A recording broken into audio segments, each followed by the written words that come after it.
Boas-vindas a esta análise. Hoje a gente vai mergulhar direto num texto antigo, mas absurdamente profundo, sobre como nós navegamos pelas fases inevitáveis da nossa existência. É uma daquelas reflexões atemporais, totalmente isenta e poderosa, que bate de frente com a forma como a gente enxerga a nossa passagem por aqui e as forças que moldam o nosso dia a dia. Bora lá? Ok, vamos mergulhar nisso. Logo de cara, a premissa é famosa, super poética e, convenhamos, inegável. A ideia de que absolutamente todo evento debaixo do céu está preso a uma estação determinada. Ou seja, a gente não está vivendo à mercê de acasos soltos por aí, mas sim dentro de um ritmo muito bem orquestrado. Cada ação tem exatamente o seu próprio momento de existir. E é bem aí que a gente esbarra na tensão central da nossa exploração de hoje. Existe um peso psicológico muito real em vivenciar essas estações pré-determinadas. Pensa naquela luta humana constante, sabe? Aquela busca incessante para encontrar algum sentido mais sólido, enquanto o relógio simplesmente não para de bater, marcando o tempo sobre o qual a gente não tem o menor controle. Seção 1. O tempo para tudo. Ciclos inevitáveis. Esses versos iniciais têm uma cadência, quase como se fossem a batida de um coração. Eles ilustram de um jeito brilhante aquele ritmo equilibrado, mas inescapável, de criação e destruição que faz parte de quem nós somos. Olha só as forças lado a lado. Tem o tempo de nascer e o inevitável tempo de morrer. A construção, quando a gente planta, e a destruição na hora de arrancar. O tempo de matar e o de curar. É literalmente a dualidade nua e crua da nossa realidade em ação o tempo todo. Vamos avançar e ver como isso se desenvolve nas nossas emoções. Porque não é só sobre ações ou os ciclos físicos da natureza, tá? É sobre nosso íntimo. Existe aquele tempo inescapável de chorar, de prantear, de lidar com as rupturas, que contrasta direto com o tempo de rir, de dançar, de reconstruir. Fica muito claro que tanto a alegria mais extrema quanto a dor mais profunda tem aquele seu espacinho específico inevitável reservado.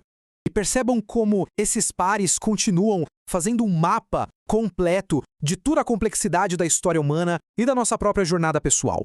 Guardar e jogar fora. O silêncio e a palavra. O amor e o ódio. A guerra e a paz. Sério, esses opostos englobam literalmente tudo e preparam o terreno de um jeito perfeito para uma investigação filosófica muito mais pesada. Seção 2. O anseio pela eternidade. O peso existencial.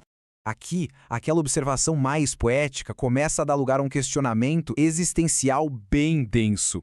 É um soco no estômago com esta pergunta direta. Diante de todas essas estações incontroláveis, qual é o valor real que a gente consegue extrair da nossa luta diária? Tipo, se o tempo apaga e reconstrói tudo em ciclos infinitos, o que sobra, afinal, de todo o nosso esforço?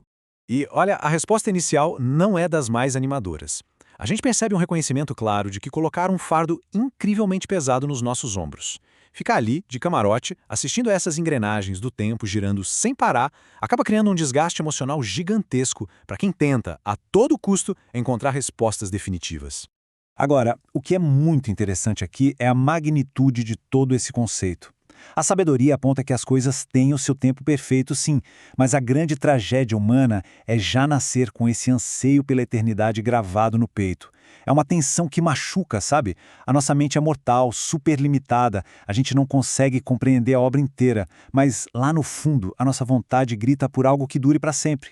E toda essa falta de controle gera uma frustração filosófica imensa quando a gente olha para as injustiças do mundo. Tem um choque brutal relatado aqui. A gente olha para aqueles lugares onde a justiça e a retidão deveriam reinar absolutas e o que a gente encontra? A impiedade. A maldade persiste ali, teimosamente, num sistema que muitas vezes parece completamente quebrado aos nossos olhos tão limitados. Como se não bastasse, para reforçar ainda mais o quanto a gente não tem o controle da situação, somos lembrados de que o sistema cósmico é basicamente fechado. O passado simplesmente se repete. A obra como um todo é tão imutável, tão soberana, que não dá pra gente ir lá e acrescentar uma vírgula, nem tirar nada. No fim das contas, o que está acontecendo agora é só um eco daquilo que já rolou antes. Seção 3. O destino comum. Todos ao pó. Bom, agora a gente chega na constatação mais pé no chão de toda essa análise. É a hora de deixar o orgulho de lado para encarar um argumento que é de uma lógica até perturbadora. A gente passa por todas essas provações ao longo da vida com um objetivo bem claro. que é fazer com que os nossos olhos se abram para o fato de que somos essencialmente iguaizinhos aos animais. O verdadeiro teste final da existência humana é bater de frente com a nossa própria natureza biológica, que é super frágil. Então, o ponto crucial é essa comparação estonteante, sem filtros mesmo. O ser humano e o animal morrem do mesmo jeito, respiram do mesmo jeito e, no fim, partilham exatamente do mesmo destino. A mensagem ousada que temos aqui é que nós não temos qualquer vantagem existencial ou biológica no nosso último respiro. Todo mundo veio do pó e é para lá que todo mundo vai voltar. E só para cimentar de vez os limites daquilo que a gente consegue entender, levanta-se essa questão super enigmática. A morte entra em cena como o grande equalizador de todas as criaturas, sem discussão. E sobre o que vem depois? Pois é, continua sendo um mistério obscuro e gigantesco para nós, tanto quanto é para qualquer outro ser vivo nesse planeta. Seção 4. A recompensa no presente. Viver o agora. Depois de todo esse peso existencial, a narrativa dá uma guinada simplesmente espetacular e entrega uma solução extremamente pragmática. A saída para toda essa angústia do tempo incontrolável e da morte certa é muito mais simples do que a gente imagina. É um convite para buscar alegria no hoje, naquelas atitudes tangíveis do dia a dia. Tentar ser feliz, fazer o bem, aproveitar um bom prato de comida, uma bebida e, claro, curtir os frutos do próprio esforço. Ficar lutando contra o infinito só traz sofrimento. Achar a paz no presente é o verdadeiro segredo do negócio. Pensa bem, já que tentar decifrar o grande esquema de todas as eras está num nível muito acima da nossa capacidade, focar no agora não é comodismo de jeito nenhum, é pura sabedoria. Poder desfrutar do seu próprio trabalho e celebrar o hoje deixa de ser um detalhe pequeno e se transforma num presente colossal. É, de longe, a nossa maior e mais genuína recompensa no agora. E assim, a gente fecha essa exploração de hoje com uma provocação brilhante, daquelas que ficam ecoando na cabeça. Se é completamente impossível ter qualquer controle, ou até mesmo um vislumbre real do que vai ser do futuro depois que a gente for embora, qual é o sentido de sacrificar o nosso presente? Ironicamente, é exatamente a incerteza do amanhã que se torna o argumento mais poderoso para a gente viver intensamente a beleza e o tempo certo de cada coisa, aqui e agora. E aí, faz sentido? Um grande abraço para quem acompanhou e até a próxima análise.